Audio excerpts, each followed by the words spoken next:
The Boston Red Sox opening day roster is slowly starting to come together, and today they made their biggest roster moves yet.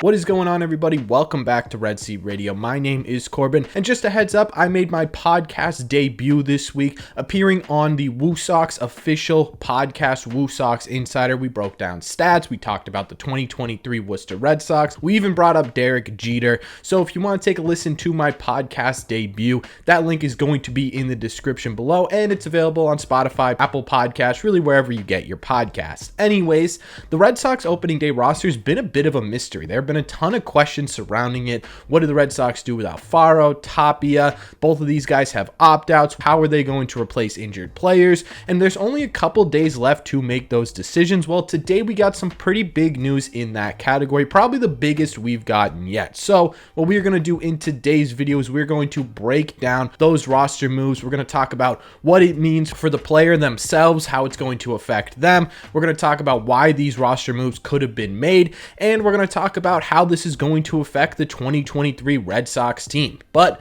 before we get into that, do me a favor, make sure you guys have hit that sub button and that like button. It helps these videos out a ton, and it would mean a lot to me. Thank you all very much for clicking on this one. Let's get into it.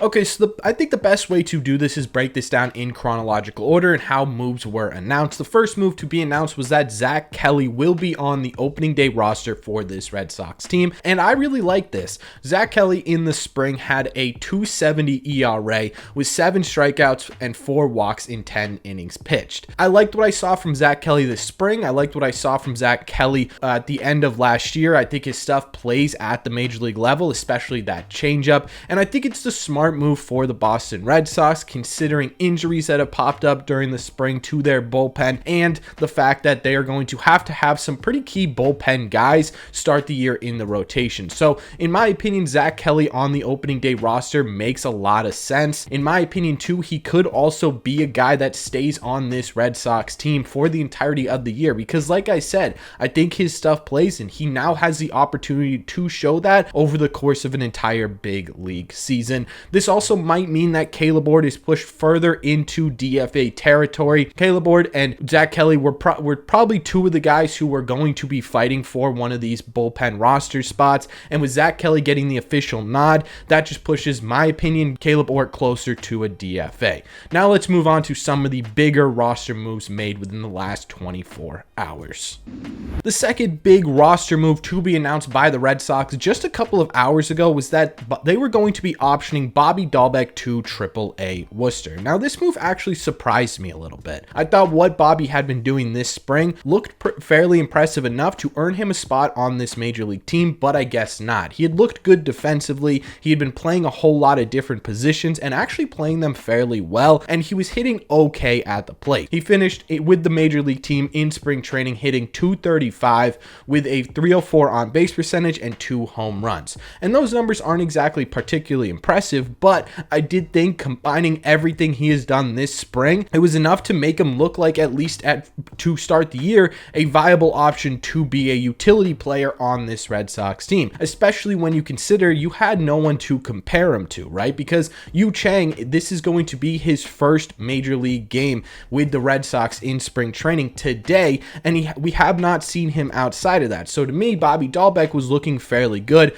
but I guess it just simply was not enough to make the major league roster. What this does mean is that the Red Sox are going with Yu Chang to start the year, which is fine, right? It's not exactly exciting. It's not exactly not exciting. It just is what it is. Yu Chang isn't going to be a guy who's going to light the world on fire, although he did have that absolutely fantastic WBC, including this moment right here where he hit a monster grand slam and he became sort of a hero within Taiwan. We actually made a really in-depth video going into the pros and cons of both Bobby Dalbec and Yu Chang to see who would win, and it ended up being a dead tie. In my opinion, the Red Sox were either going to go with the offensive potential of Bobby Dalbec or the defensive ability of Yu Chang, and they chose clearly defensive ability. Now, what does this mean for Bob? Well, I could honestly see a trade coming very quickly here with Bobby Dalbec in the minor leagues, especially if he has a good first month or two in Worcester. There's probably not going to be room on this major league roster, especially once Mondesi gets back, and even less room when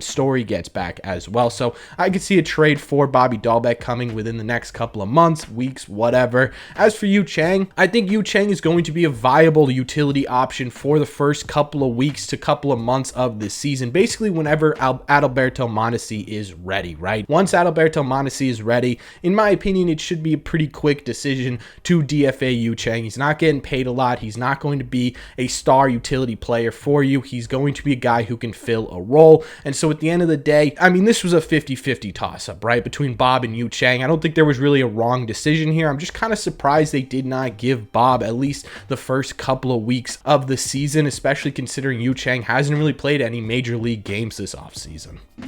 And finally, it was announced that Jorge Alfaro will, 1, be staying with this Red Sox team, and 2, be starting the year in AAA Worcester. What this means for the Red Sox is great news. Jorge Alfaro could not find a better opportunity elsewhere and could not opt out of his current deal. So the Red Sox now have until June 1st to figure out what they want to do with Jorge Alfaro. That's when his next contract opt-out is. They have until then to either add him to this 40-man roster, add him to this big league roster, or again, take the chance that Jorge Alfaro cannot find another deal elsewhere. And this one, again, is kind of surprising to me. I thought Jorge Alfaro was doing everything he possibly could to make this Red Sox team, at least offensively, during spring training, right? And I have to wonder if maybe the WBC affected this decision a little bit. The idea was to bring Jorge Alfaro in, have him work with Jason Varitek, and get his defense to a point where it's not going to be a hindrance on the field.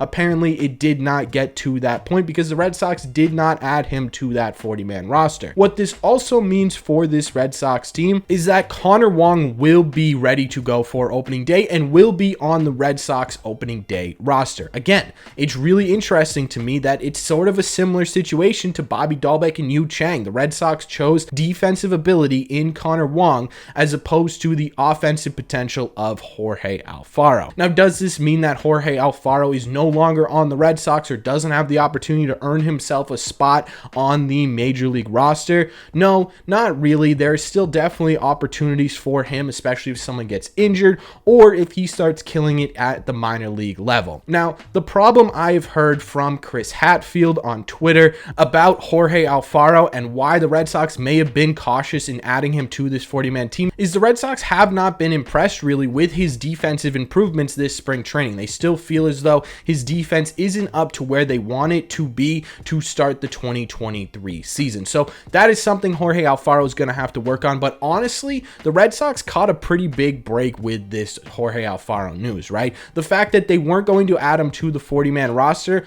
and the fact that he did not find another deal elsewhere, to me, is a blessing in disguise. It gives Jorge Alfaro the opportunity to really work on improving that defense and still performing at the plate without the pressures of trying to make a major league roster. And the Red Sox get until June 1st to figure out what the heck to do with him. So in my opinion, this Jorge Alfaro news is a win-win.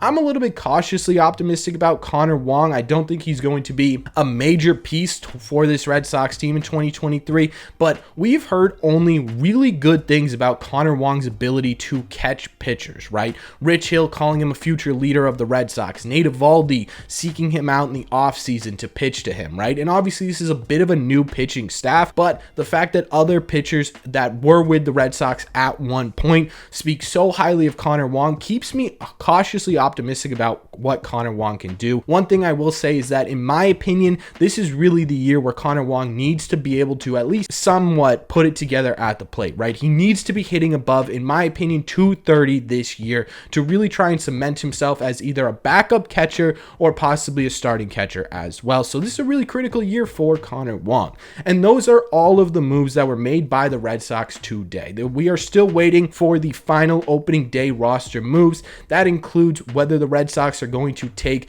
Duran with the Major League Club or Tapia with the Major League Club, and they need to figure out one more bullpen piece, which apparently, according to rumors that Chris Cotillo tweeted out earlier, they may be looking for a trade or a waiver or a DFA or something like that outside of the organization to fill that bullpen role. So keep your eye out for that video. That will definitely be coming out when I get the information available. But until that happens, let me know in the comment section down below. What do you think of the roster moves the Red Sox have made so far? Do you like Zach Kelly being on this team? Do you like Bobby Dalbec being optioned, the Red Sox going with Yu Chang? I probably would have gone the other way. Do you like Jorge Alfaro starting the year in AAA and Connor Wong starting the year with the major league team? I actually do not hate this one as much as I know some of you guys are because of how much of a fan favorite Jorge Alfaro quickly became. So let me know in the comment section down below, what do you think overall of these roster moves? As always, if you made it to the end of this video, don't forget to check out my official podcast debut